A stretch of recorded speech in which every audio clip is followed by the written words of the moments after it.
ils donnent beaucoup de choses à leurs frères. Nous, nos frères, ne prennent pas beaucoup. Alors, c'est ainsi que les apôtres ont demandé à l'assemblée, comme nous sommes là, on dit qu'aujourd'hui, nous allons choisir des gens qui sont pleins du Saint-Esprit. Alléluia. Donc, pour servir l'Éternel, il faut être plein du Saint-Esprit. Même pour servir à la table. Le diacre, l'ancien, tout celui qui travaille pour l'Éternel doit être conduit par le Saint-Esprit. Ils ont choisi parmi nous les gens qui sont pleins du Saint-Esprit pour qu'ils fassent ce travail. Parce que quand il y a l'Esprit de Dieu, tu vas partager correctement. Amen. Alléluia. C'est ça même le début des diacres dans l'Église. Ils ont choisi 7 personnes. Ils ont prié pour eux. Ils ont dit, nous les apôtres, notre travail sera seulement d'enseigner la parole de Dieu. Nous ne voulons pas abandonner la parole de Dieu pour venir contrôler comment vous partagez. Vous, les 7 personnes, partagez correctement. Ça veut dire, si vous ne partagez pas correctement, le fouet est là. Parce qu'ils avaient déjà vu la chose d'Ananias et Saphir. Alléluia. Donc ils avaient peur, ils ont commencé à distribuer correctement et le murmure était terminé parmi les enfants de Dieu dans l'église primitive. Alors, le responsable de l'église, le pasteur, ont réellement une grande responsabilité pour veiller sur la bonne marche de l'église.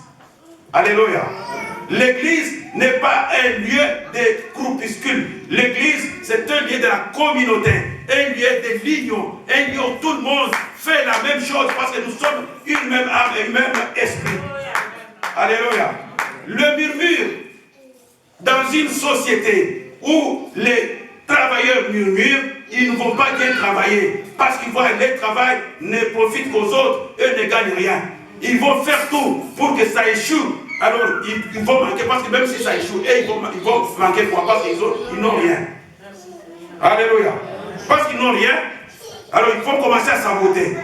Alors, c'est pourquoi nous devons être même âme, même pensée, même esprit pour que l'œuvre de Dieu avance. Moïse avait des problèmes. Il était seul contre tous, même contre ses frères. Qui a demandé au peuple d'amener les bijoux pour faire les veaux d'or? C'est qui? C'était Aaron. Alors que le travail qu'on lui avait donné à côté de Moïse, c'était pour l'aider, c'était pour les soutenir. Votre travail, c'est soutenir les serviteurs de Dieu. Alléluia. Soutenez-nous avec vos prières. Soutenez-nous avec des conseils. Si vous voyez que nous allons à gauche, non, venez. Faites-nous des reproches. D'une manière correcte, avec sagesse aussi. Même à la maison, un enfant peut donner conseil à son père. Amen. Alléluia. Moi, je me souviens, mon père m'aimait beaucoup parce que je portais le nom de son père. Il m'aimait, il me donnait des conseils, il m'a dit des choses, peut-être que mes frères ne savent pas, c'était toujours à ses côtés. Il me surveillait. Mais un jour, mon père est venu, il a bu comme il ne fallait pas. Il vient, il s'assoit, il commence à pleurer. Donc, au-delà, il pleure, il ne connaît pas ce qu'il pleure. Les gens viennent, les gens du quartier viennent, mais il pleure quoi? Est-ce qu'il y a deuil ou quoi? Non, au-delà.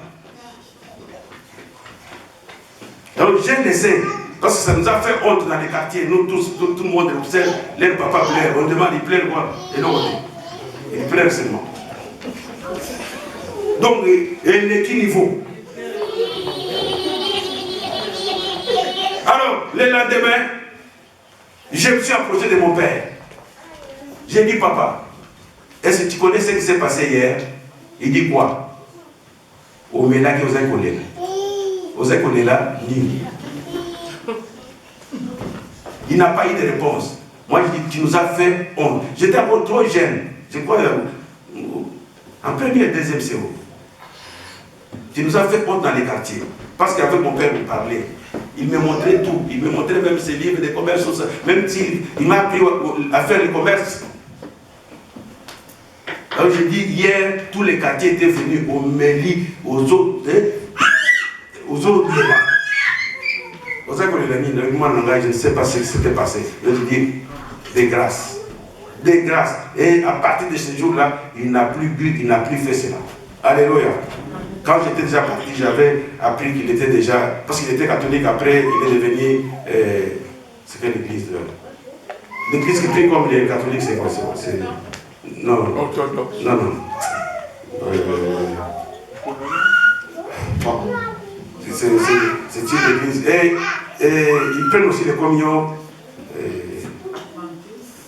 Non, ça ne vient pas.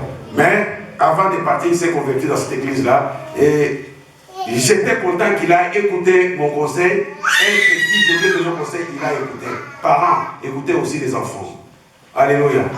Dialoguez aussi avec les enfants. Ne soyez pas seulement des bourreaux. Alléluia. Écoutez aussi ce que les enfants disent. C'est-à-dire, ne pas les abandonner, pas autoriser à faire n'importe quoi, mais discuter avec eux. Amen. Amen. Nous étions ici hier. Les mamans qui étaient ici ont suivi la jeune fille de papa Théo et maman Colette. Alléluia. Donc cette fille a parlé des choses extraordinaires. Elle dit, ma maman que vous voyez ici a souffert devant mon père. Nous sommes à la maison, nous avons vu comment notre maman a souffert. Un jour, j'entends des cris dans leur chambre. Je viens, je toque. Ils ouvrent la porte. Ils commencent à s'expliquer. Donc c'est mon papa qui avait tort parce que lui, il a fait souffrir ma maman. J'ai dit à mon père, parce que c'est maman Colette. Si c'était moi, tu serais dehors. Alléluia. Donc l'enfant dit correctement ce qu'elle pense. Mais après il dit, quand je dis ça, ce n'est pas que je veux que tu sois dehors. J'ai dit si c'était moi. Mais parce que c'était maman Colette, c'était son choix.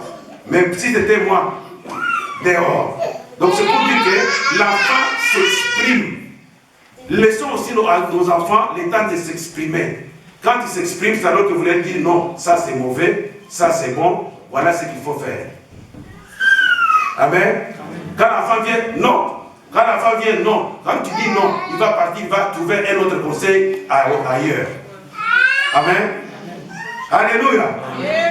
Donc, c'est comme ça. Même à l'église, les pasteurs doivent écouter les fidèles. Non, il y a des pasteurs qui disent non, ici c'est moi. Allez. On vient lui donner un conseil, il dit ça c'est moi. Alors si c'est vous, il y a un jour où vous allez rester vous seul avec votre femme. Alléluia. Alors l'église appartient à tout le monde. Le pasteur a eu seulement la grâce de conduire. Dieu lui a fait grâce de conduire. C'est-à-dire qu'il n'a pas le monopole de tout. Et il ne peut pas tout faire. Il ne peut pas modérer, il ne peut pas chanter, il ne peut pas servir, il ne peut pas tout faire. Voilà l'image que Dieu donne à l'église comme le corps humain. Chaque membre a une importance, même si c'est la tête qui fonctionne, qui donne les orientations, mais chaque membre a une importance. Alléluia. Évitons de murmurer. Au lieu de murmurer, approchez l'homme de Dieu, dites-lui ce qui se passe. Peut-être qu'il a raison, il va vous expliquer. Amen. Amen. Amen. Donc si je le dis, ce n'est pas qu'il y a, nous avons ces problèmes. Nous, vous pouvez aussi donner conseil aux autres. Il y a des églises, sont nombreux mais divisés. Ils sont là, mais quand ils sortent, c'est le nom du pasteur qui est dans leur bouche. Pourquoi? Il est pasteur patron. Amen. Vous connaissez le pasteur patron. S'il dit aujourd'hui il n'y a pas qu'il, il n'y a pas qu'il. S'il dit vous restez jusqu'à demain, vous restez jusqu'à demain. Que le Seigneur vous bénisse.